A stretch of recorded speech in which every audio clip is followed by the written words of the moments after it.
of the virtue of disobedience. And we'll be grounding this with a reading from Henry David Thoreau's essay on civil disobedience. After we hear that reading, if anyone has a poem, a song, a prayer, we'll have a round of that, and then I'll share a message about the virtue of disobedience, and then we can discuss as a community.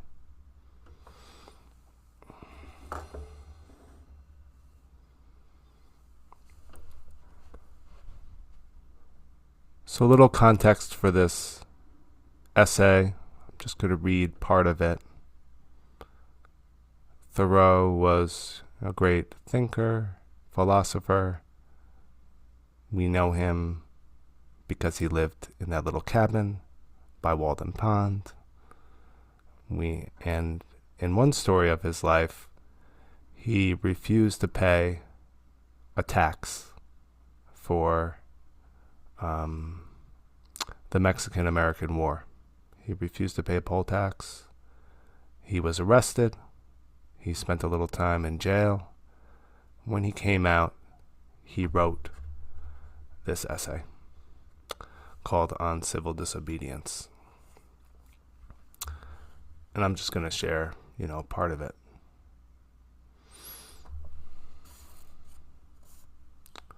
And if it's helpful, I could also share my screen and share the text with you guys so you could see it. Yeah.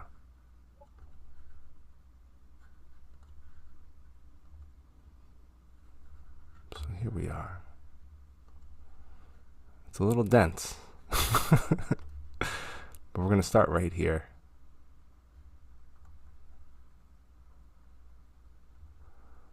Must the citizen ever for a moment, or in the least degree, resign his conscience to the legislation?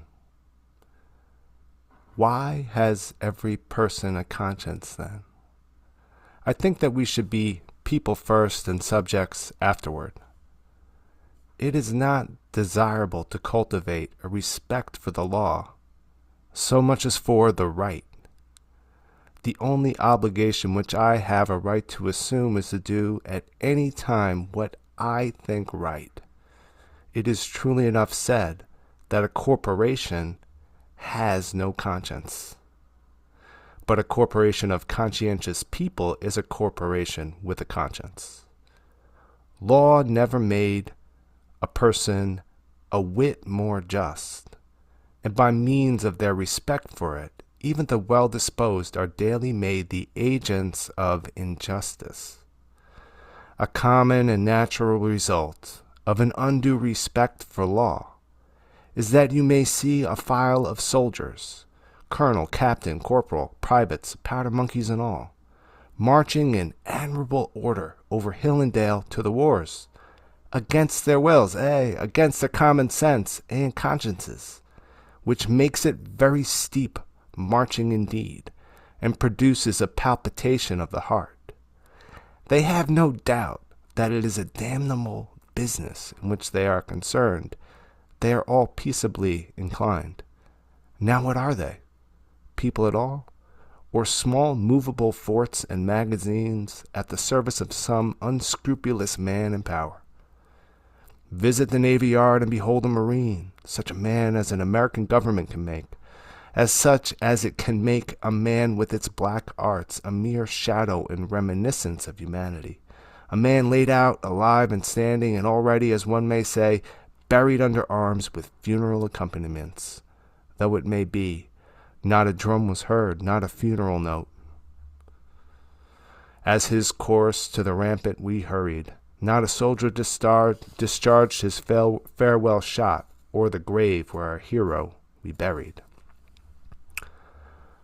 The mass of people serve the state thus, not as people mainly, but as machines, with their bodies.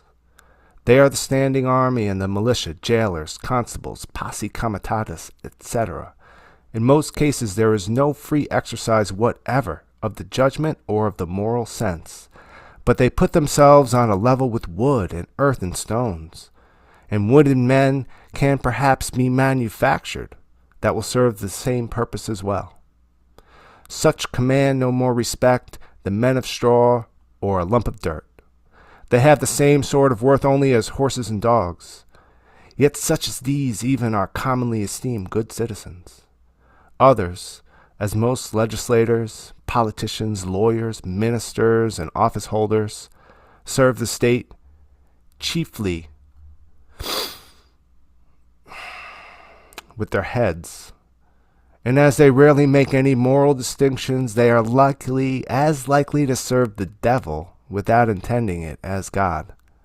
A very few, as heroes, patriots, martyrs, reformers in the great sense, and people, serve the state with their consciences also, and so necessarily resist it for the most part, and they are commonly treated as enemies by it. A wise man will only be useful as a man, and will not submit to be clay, and stop a hole to keep the wind away, but leave that office to his dust at least. I am too high-born to be propertied, to be a secondary at control, or useful serving man and instrument to any sovereign state throughout the world. He who gives himself entirely to his fellow man appears to them useless and selfish, but he who gives himself partially to them is pronounced a benefactor and philanthropist. How does it become a person to behave toward this American government today? I answer that he cannot without disgrace be associated with it. I cannot for an instant recognize that political organization as my government, which is the slave's government also. All people recognize the right of revolution, that is, the right to refuse allegiance to and to resist the government, when its tyranny or its inefficiency are great and unendurable. But almost all say that such is not the case now. But such was the case, they think, in the Revolution of '75. If one were to tell me that this was a bad government because it taxed certain foreign commodities brought to its ports, it is most probable that I should not make an ado about it, for I can do without them. All machines have their friction,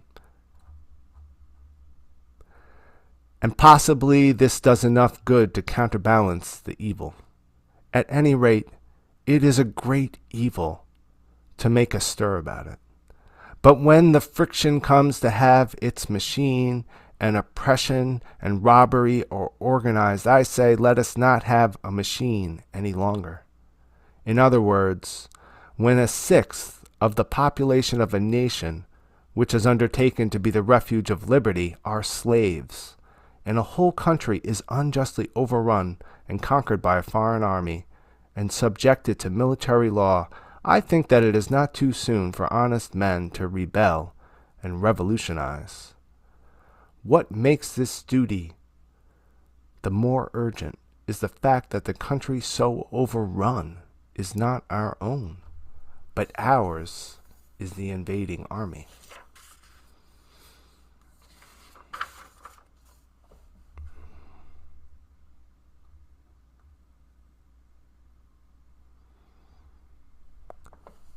So I offer those words, for your contemplation.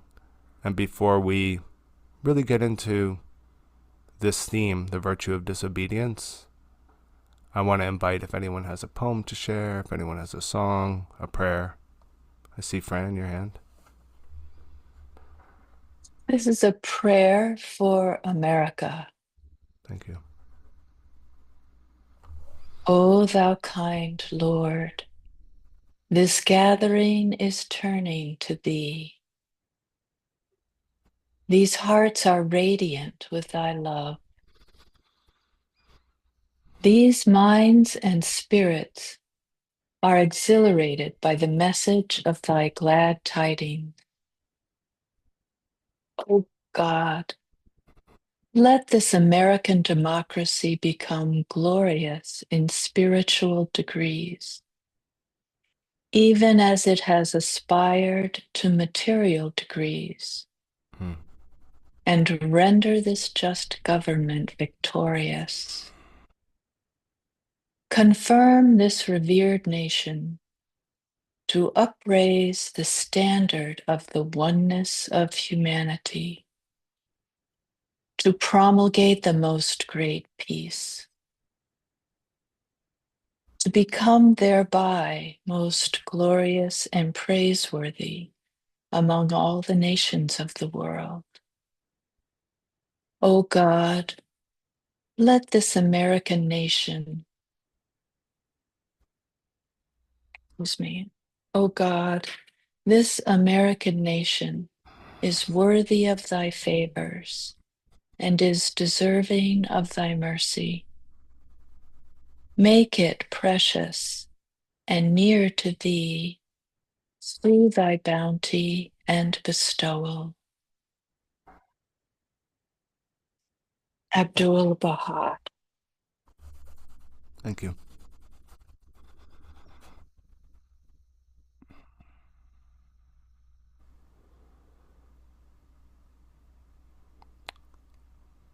Are there others who would like to share a poem, maybe? I have a poem by the Persian poet Hafiz many centuries ago. And thank you, Fran. Very moved by your sharing. I have come into this world to see this. I have come into this world to see this, the sword drop from men's hands, even at the height of their arc of anger. Because we have finally realized there is just one flesh to wound, and it is his, the Christ's, our beloved's. I have come into this world to see this, all creatures. I have come into this world to hear this, every song the earth has sung since it was conceived in the divine's womb and began spinning from his wish. Every song by wing and fin and hoof, every song by hill and field and tree and woman and child, every song of stream and rock, every song of tool and lyre and flute, every song of gold and emerald and fire, every song the heart should cry with magnificent dignity to know itself as God. For all other knowledge will leave us again in want and aching. Only imbibing the glorious sun will complete us. I have come into this world to experience this. Men and women so true to love they would rather die before speaking an unkind word. Men and women so true their lives are his covenant, the promise of hope. I have come into this world to see this, the sword drop from men's hands, even at the height of their arc of rage, because we have finally realized there is just one flesh we can wound. Thank you, Hafiz. Are there any others who would like to share a poem, a prayer, a song? I have a psalm. Can you hear me? Yeah, but you could speak more loud. Okay. Psalms chapter 2. Is that better? Mm-hmm. Speak up. Yeah, that's it. Coronation of the sun. Why do the nations rage and the peoples plot in vain? The kings of the earth take their stand, and the rulers conspire together against the Lord and his anointed one. Let's tear off their clothes, chains, and throw their ropes off of us. The one enthroned in heaven laughed. The Lord ridicules them. Then he speaks to them in his anger and terrifies them in his wrath. I have installed my king on Zion, my holy mountain. I will declare the Lord's decree. He said to me, you are my son. Today I have become your father. Ask of me, and I will make the nations your inheritance, and the ends of the earth your possession. You will break them with an iron scepter. You will shatter them like pottery. So now, kings, be wise. Receive instruction, you judges on the earth. Serve the Lord with reverential awe and rejoice with trembling. Pay homage to the Son, or he will be angry, and you will perish in your rebellion. For his anger may ignite at any moment. All who take refuge in him are happy. Psalms chapter 2. May God add a blessing to the reading of his holy word. Thank you. Amen. Amen.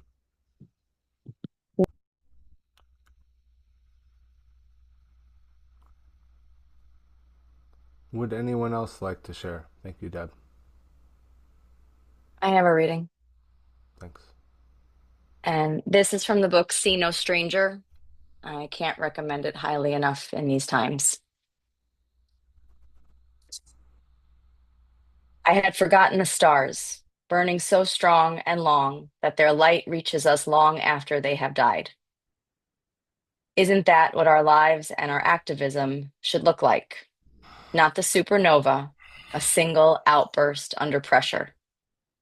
We must be the long burning star, bright and steady, contained and sustained for our energy to reach the next generation long after we die. To be part of that constellation, let us see ourselves as part of the larger picture, even if we are like the second star on Orion's belt or the seventh star of the seven sisters. For there is no greater gift than to be part of a movement larger than ourselves. That means that we only need to be responsible for our small patch of sky, our specific area of influence. We need only to shine our particular point of light, long and steady, to become part of stories sown into the heavens. Thank you.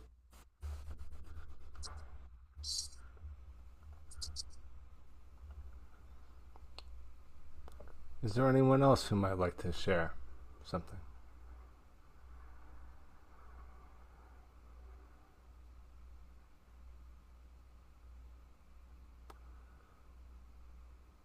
Okay.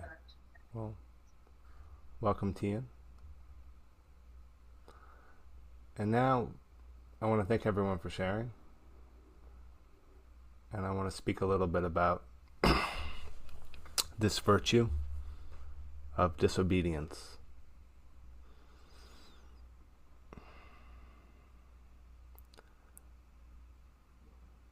Essentially, the virtue of disobedience is rooted in obedience. It's an obedience to our conscience, our sense of right and wrong, to our own soul, through which we are, one might say, in obedience, one might say in surrender, one might say in union with the Creator. Each of us has a connection through our spirituality with the will of the universe. And each of us is faced with the decision to choose to align with the will of the universe or not. And in our spirituality, we practice meditation, we practice prayer, we study, we practice doing deeds of kindness, not judging, forgiving. All of these things that we do to learn to listen to the voice of the Spirit and to learn to be in communion with the voice of the Spirit. Now, one of the greatest challenges and one of the greatest tests of our faith, one of the ways that our connection with the Creator is especially strengthened, is through the moral conflict of the need to disobey an unjust external authority, whether it is parents, whether it is traditions, whether it is government, whether it is religion, whether it is a boss. There's an authority outside of you telling you to do something wrong, to think something wrong, to feel something wrong. And nothing presents so stark a challenge and so stark a choice to us of whether we will align with the will of Creator over against the will of the world. And yet it says, in the scripture very clearly in the letter of James, who is Jesus' brother, if you're a friend of the world, you're an enemy of God. Why? Why can't I be a friend of the world and a friend of God at the same time? Because the world, and I'm speaking of the socially constructed civilization, the organizations of our world, including our government, are corrupted by greed, hatred, and delusional narratives that drive them towards the organized destruction of life, the desecration of what is sacred. We need to wake up and pay attention. A government that is destroying the environment, a government that is building massive amounts of destructive weapons, killing people around the world, a government which does not distribute the bounty of the earth so that everyone could have enough to eat and have their basic needs met, but rather withholds and designs a system to enforce poverty around the world. A government that dehumanizes immigrants and refugees in our midst who have come here seeking safety and a better life and labels them as criminals. The United States government has the longest tradition of blatant injustice, beginning with genocide against Native Americans, slavery of Africans, oppression of women, and total exploitation and disregard of the land and of the other beings here, whether trees or animals or fish or birds. So there's no two ways about it that you can't be friends with the world and be friends with God. So it's a spirituality I'm talking about. It's a spirituality, might be called a rebel spirituality. It's very ancient. It's, before writing. But can go back, you could look at the Israelites when they were in Egypt. Where did they get their revolutionary fervor to oppose the Pharaoh? From their faith. That's what inspired them to stand up against injustice and seek their liberation. So same, faith that inspires so many of the world's great leaders, from Jesus to Gandhi to MLK. All of them disobeyed their religions, their societies, their families. They all disobeyed the external authorities that contradicted their inner knowing of God's Spirit, God's will.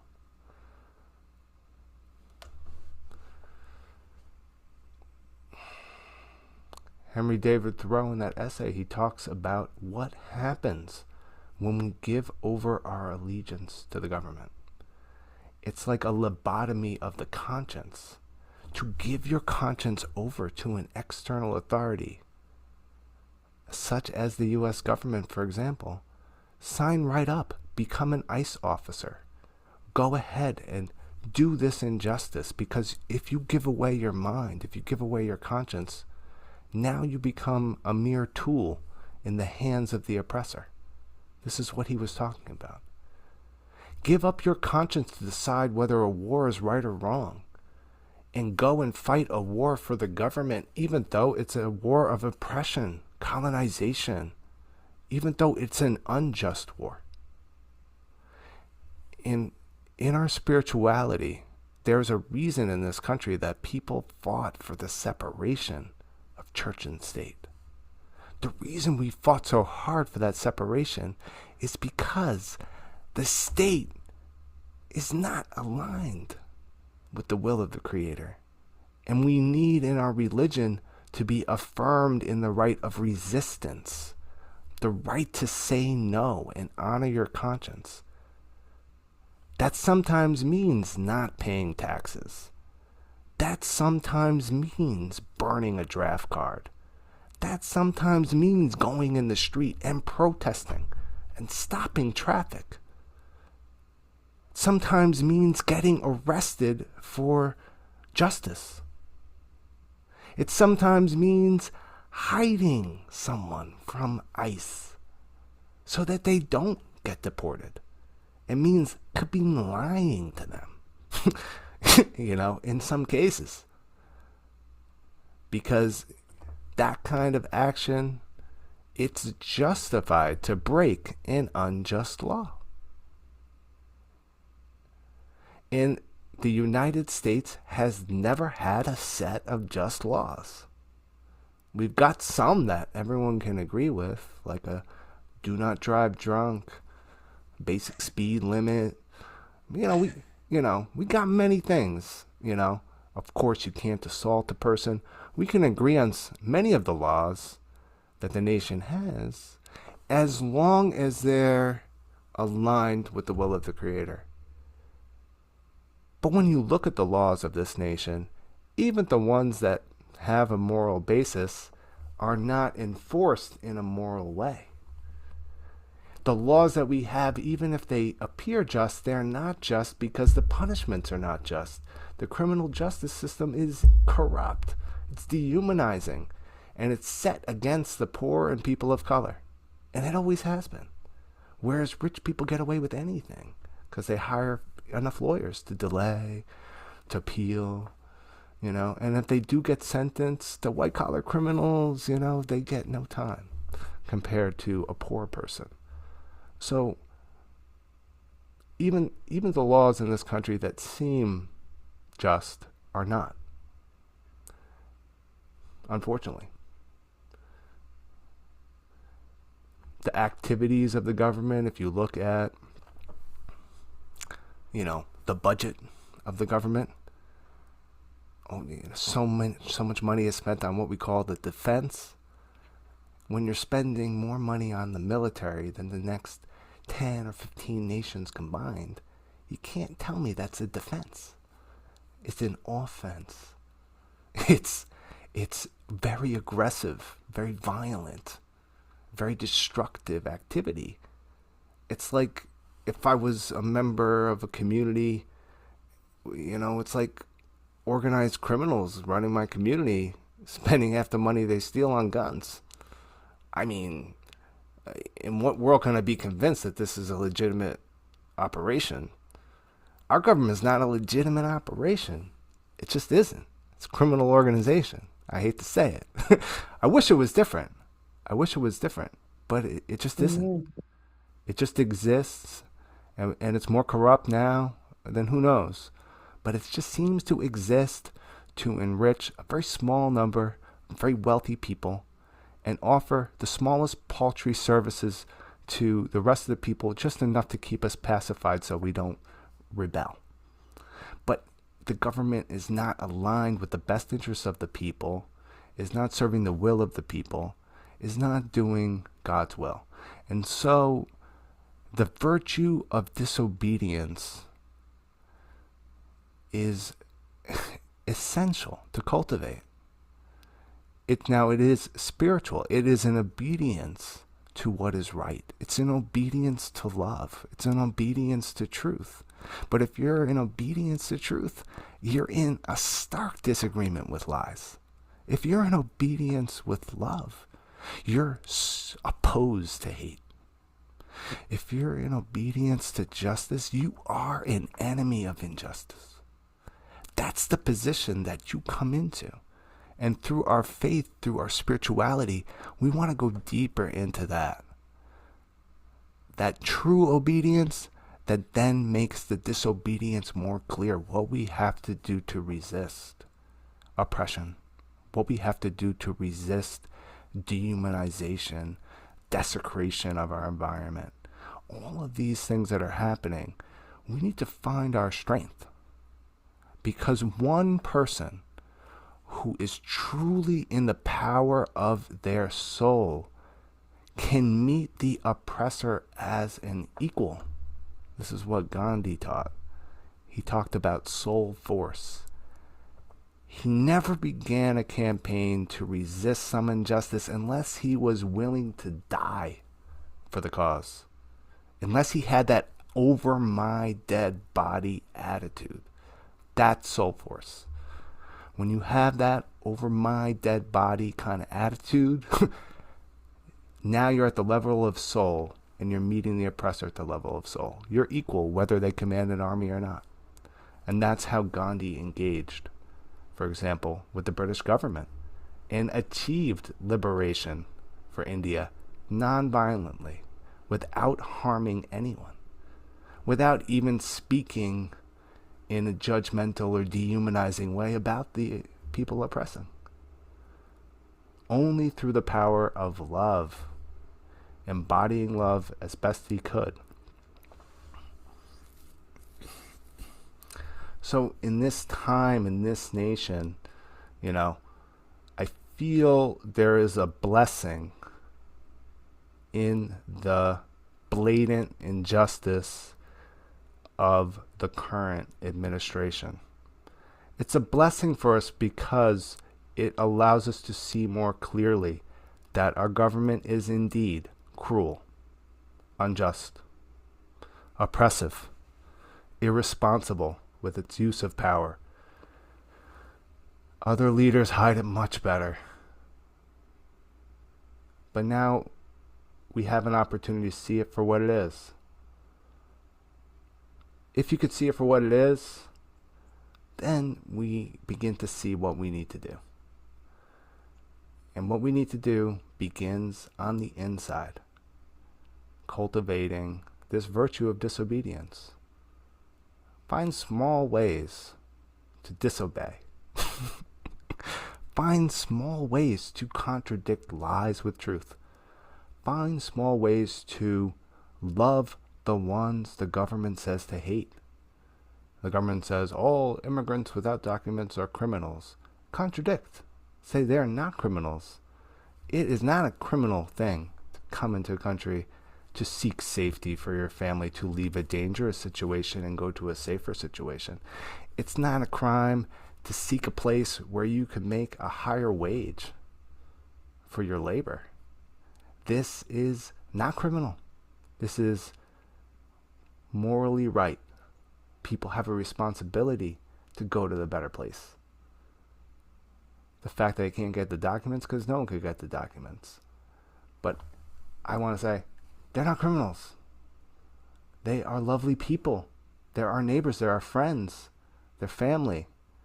And they deserve to be treated with dignity and respect. The government says, oh, there's no climate change. We could just drill, baby, drill. Practice some disobedience. Contradict, please. And then in our actions, as we come together, we have to find ways to embody what we know is right. Sometimes we can do this in ways where there isn't too much resistance. We could reach out. We could help the poor. We could try to make our community a safe place for immigrants. We could try to make our community a safe place for the LGBTQ community, for people of all different religions. And at times, for those who are called, they might be inspired into acts of resistance against injustice that have a greater tension. Like protesting, like striking, like refusing to pay taxes, something like that, where they could even get in trouble. And I believe a spiritual community, we cultivate our own sense together of what is right based on our connection with the Creator. We don't all agree on everything, but we talk together, we discuss, and we cultivate a moral vision. And in that moral vision, then, people doing the right thing, even though an external authority like from the government says they're bad, they're wrong, yet our community says they're not bad, they're not wrong. They feel called, and they're doing what the Spirit wants them to do in their lives. They're taking an action that we understand, we can see and affirm. And that's so much of the power of community, is when we see each other's disobedience and see the obedience in the disobedience. When we see spiritually the person is doing the right thing, they're following their path, and that can include disobeying religion, government, corporation. So often in our workplace, the right thing is to disobey, not do what you're told. When it comes to being a citizen, so often the right thing is to oppose the laws. And one thing I just want to share with everyone, no government, no corporation, no religion is worthy of your trust. Simply isn't. The only one who's really worthy of your trust is the Creator. That's what I believe. So I would not give my trust to a government, to a religion, to a corporation, even to the spiritual center as a corporation. It's not God. God is a spirit who relates to us through our conscience, spiritually. And that is the one who is worthy of obedience. That's a true higher self. No one else is worthy. And it's wrong to ask any person to be obedient to an outside authority. It's wrong to ask someone to go against their conscience. It's right to ask someone what their choice is and let them choose what they know is right or wrong, but to ever force another person to do anything is wrong, in my opinion. Who am I to command another person? That would put me in the place of God. So I believe that no person has the right to command obedience from another person. Even if you're a parent, even if you're a boss, even if you have a position of authority in a system, still, essentially, all people are equal. All people have a relationship with the Creator. It's not for any of us to impose on another person and force them to do anything. And yet, our society is chronic with this, forcing everyone to do things through violence, through physical threat. This is wrong. We should not have any kind of government that forces people with violence to do anything. And yet we do. And that is a scary, reality. And against this, we should resist, I believe. We should resist all forms of violence, all forms of hate, greed in every form, and we should resist all the delusions and lies that we hear, and not settle. It's just not good enough to settle. We should insist on truth, love, generosity, kindness, nonviolence, choice, freedom, all of these things, humanity, the sacredness of every life, human and non-human. All of these things should be honored, and that will be heaven on earth if we get there. If we simply honor the beauty and the sacredness of ourselves and everything else, it would be like heaven on earth. And even then, you won't obey the government. Even then, you won't obey some taskmaster corporation. You won't obey a commercial or anything. You'll be free in yourself to live your life. May it be so.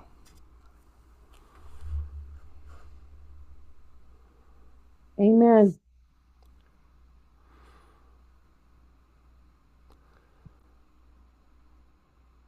Now I would like to welcome a time of contemplation, asking each person here, go within, connect with your own sense of truth. The voice of the Creator, the voice of the genuine within yourself. And then in this time, as we contemplate, I invite anyone who has in their heart some wisdom to share, for the community. Invite you, as you feel moved, to share that wisdom with us.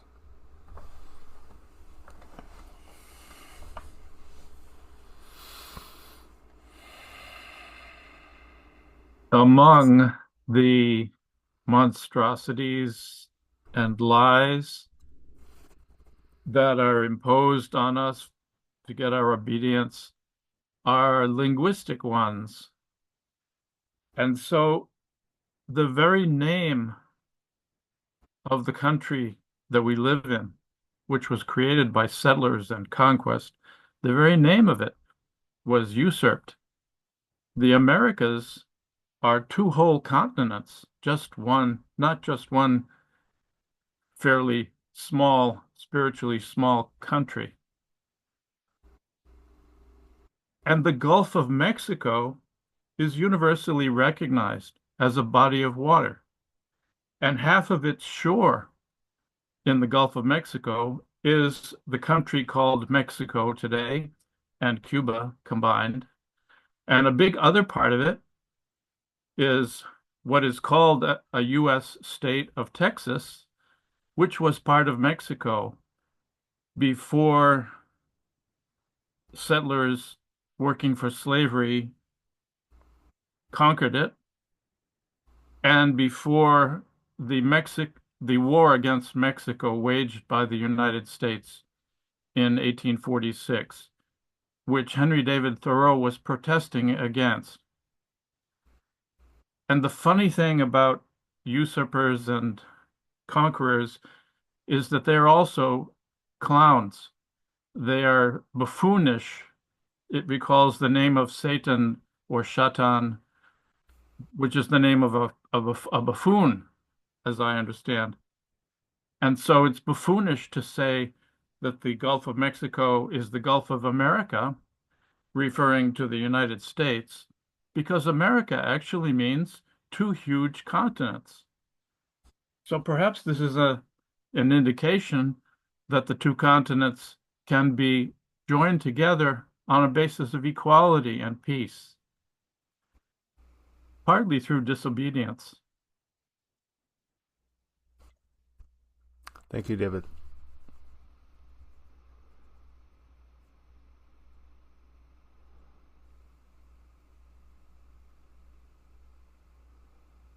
I'd like to say something that I read yesterday about, and it definitely turned a couple of my thoughts around. Um, there was a journalist from the New York Times who was interviewing Trump supporters and how they feel right now. Mm. And I read through the interview of many different people, but it was only one person that I was like, okay, I didn't kind of think of it that way. And I'm always trying to see all sides. I try very hard to not just stand in my soapboxed bubble. Mm-hmm. Um, and this gentleman was saying that he was really uncomfortable with what he is seeing and what is going on, but that, and he used this word, so it's interesting that it came up within your framework today. He said, I feel like this is the disobedience and it's making everyone uncomfortable because we're so used to being obedient to a secretive government. And now everything is on the outside, and there are people within disobeying the norms. And while it's making me uncomfortable, I feel as though this is not me, this is him. I feel as though this is how bigger change for the better ultimately will come. And yes, it's making me nervous, but he didn't use the phrase of breaking some eggs, but that was essentially the summary of this is the disobedience. This is we can't just live in a shroud and assume that everything is for us. They're putting everything on the outside. And while it's frightening, perhaps in the end, all will be better. And so just to listen to him or to read about his words, I said to myself, I don't necessarily agree, but I can see where some people will take that perspective, and I have to honor that and say, yes, we've all been living in the dark. We all know, we know this. And now, as you rightfully said, it is a grace that we're seeing it right in front of us. Ta-da! And in his mind, that gives us the opportunity for better change in the end. And I don't know. None of us do. But it was an interesting perspective to me that he was saying it's frightening, and yet there could be better on the other side. And that is a perspective that I have to respect. Thank you, Marissa.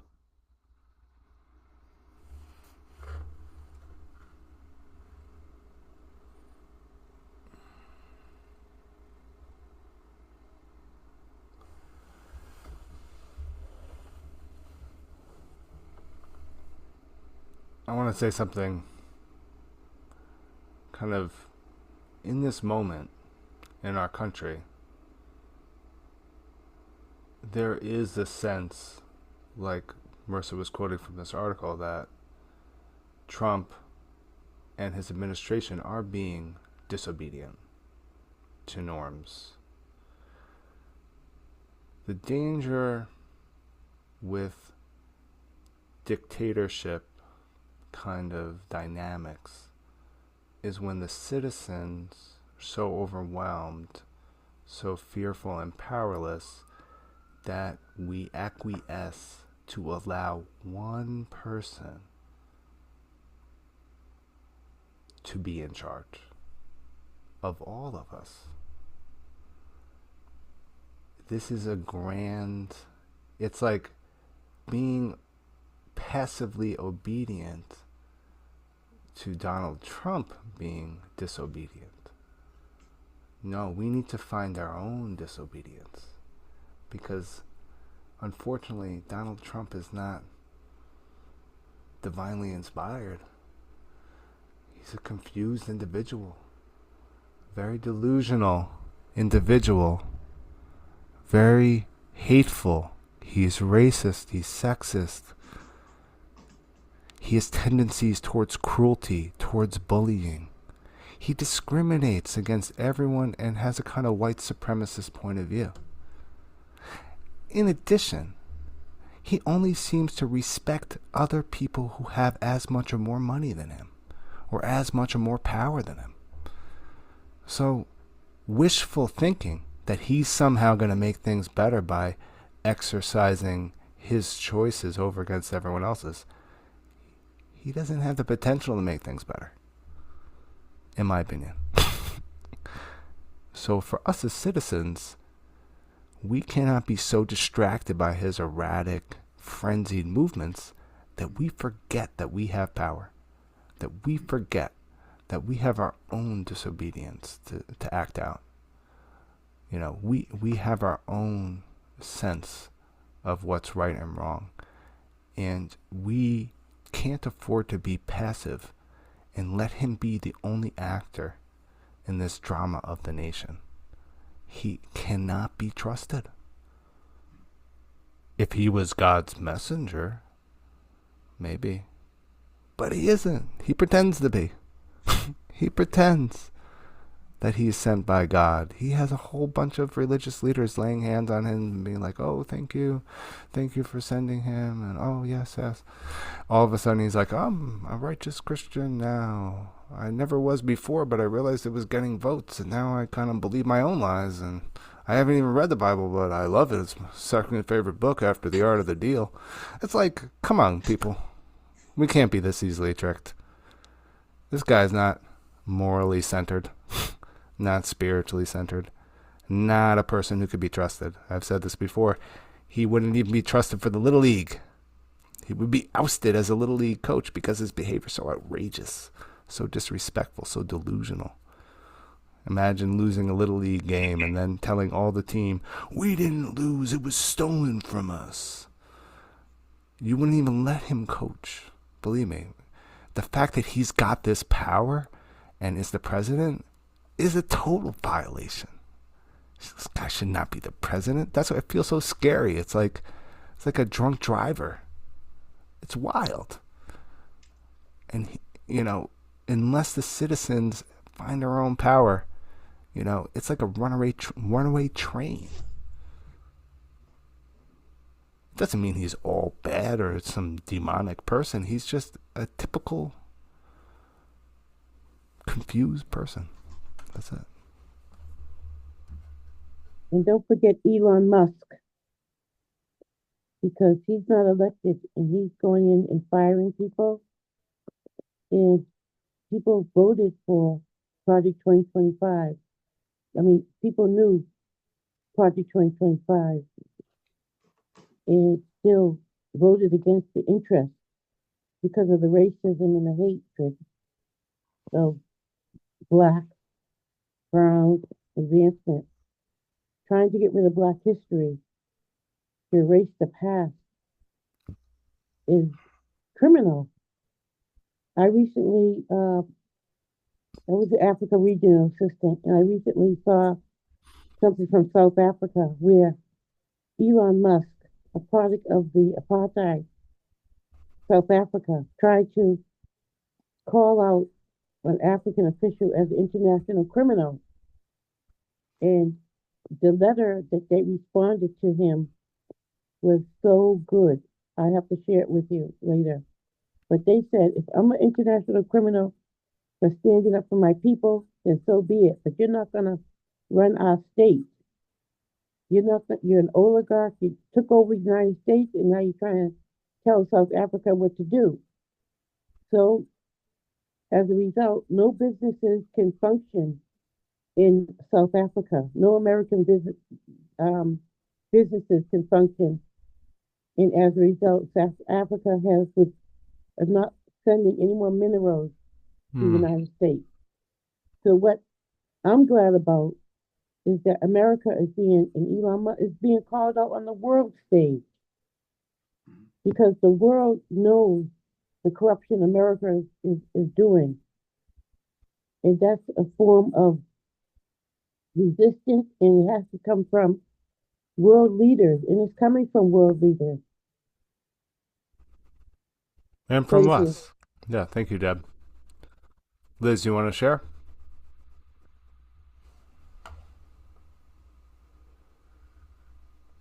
This little light of mine, I'm gonna let it shine. This little light of mine, I'm gonna let it shine. This little light of mine, I'm gonna let it shine, let it shine, let it shine, let it shine. Thank you, Liz. Everywhere I go, I'm gonna let it shine. Oh, yeah. Oh, everywhere I go, I'm I'm gonna gonna let it let it shine. shine.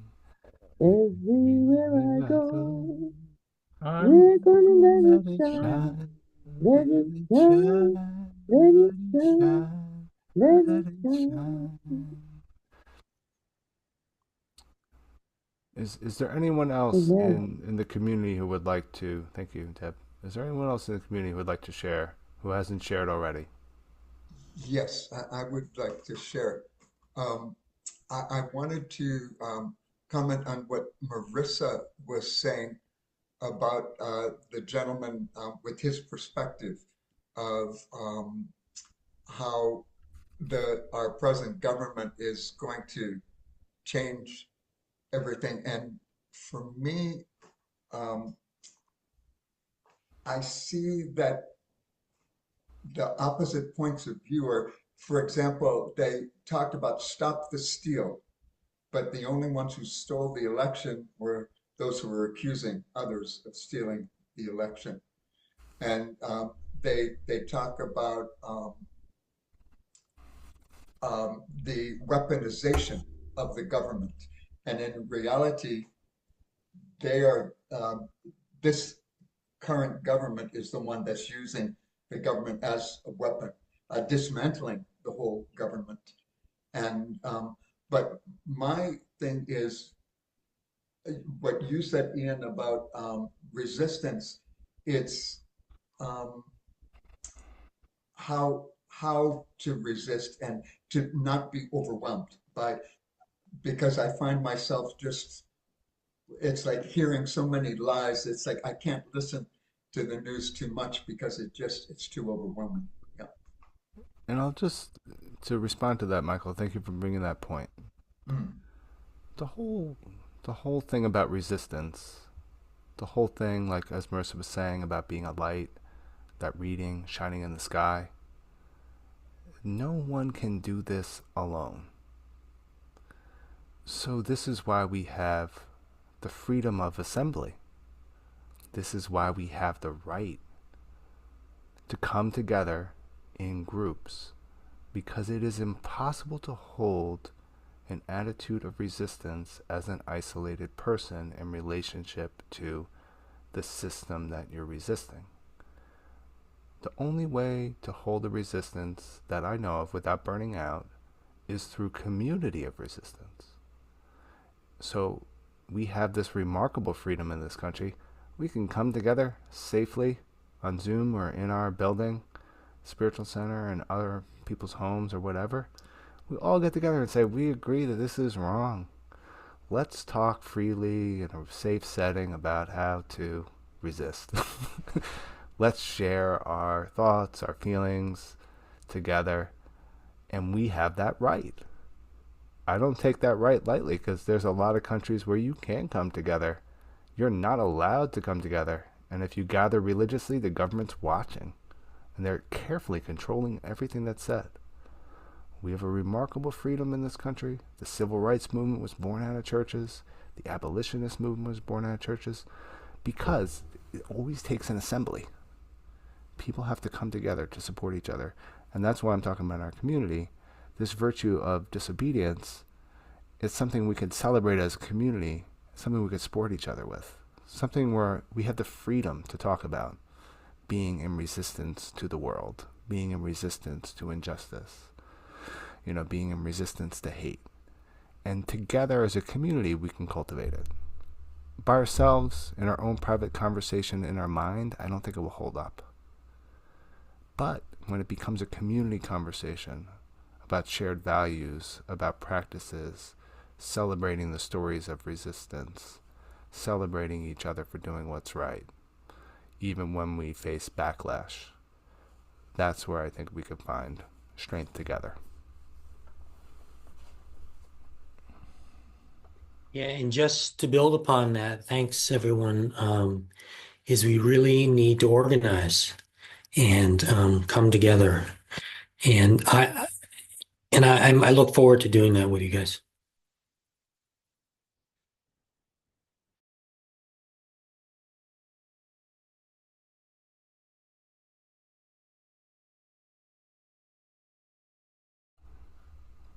Tian, when you said that, your name changed to Tian, organizer.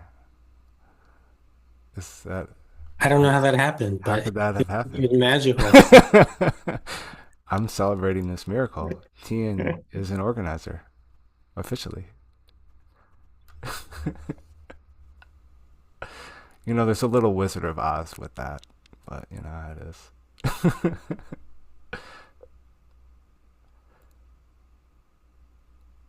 So I want to thank everyone, for being here, for being part of this gathering today. I want to thank everyone for being part of the community, because the community, the spiritual community, is a place where we bring, the truth of our journeys, the truth of our hearts, the experiences that we have in our spirits, in our consciences, those deep truths. And as a community, there's so much power just to see each other, to be seen, and to have someone else look at your spirituality and say, I see that. You're not insane. You're having an inner experience with the spirit. And it doesn't come from this world, and that is beautiful. And so, we all come together to support each other in our journeys. And as we come together, slowly over time, we are learning how to do community, something we never knew how to do. Spiritual community, something we never understood before or participated in before, but we're all learning it. And as we become a community, there is a collective power, there's a collective strength in that. And I thank you for being on this journey as we try to discover this. How to organize around love, which is our aspiration as community, to be love-centered, to love each other, to love our world, to love the Creator, to love our purpose, to love our failures, love everything. So thank you for being a part of this. And, let's all support each other. There's nothing more important in these times than that solidarity, that support, to have the empathy of other people who understand the feelings of being in resistance and facing reality. And it's difficult, but together we could look at it. We don't need to turn away. We could stay engaged with life. And if we stay engaged, something beautiful is going to happen. We're going to have some opportunities to make a real positive difference. And nothing is more satisfying than staying engaged and taking the opportunity to love, to speak the truth, to be generous, to be kind. Nothing's better than that. So let's And all thank you for stick with it. organizing this Zoom meeting today so quickly. It was just what we needed. My pleasure, of course. Keeping us all safe. I don't want anyone dying on the road trying to get to the open circle. I can't bear that bad karma. So I'm glad. But thank you all for being here and being part of this community. I'm wishing you all blessings, wishing you all peace, from the Creator, from our Mother Earth. Peace be with everybody. Hope you enjoy this day, and keep being true to yourselves. Be true to yourselves, Believe in yourself. All right, take care, everybody. Peace. You too. Thank you. Thank you. Welcome.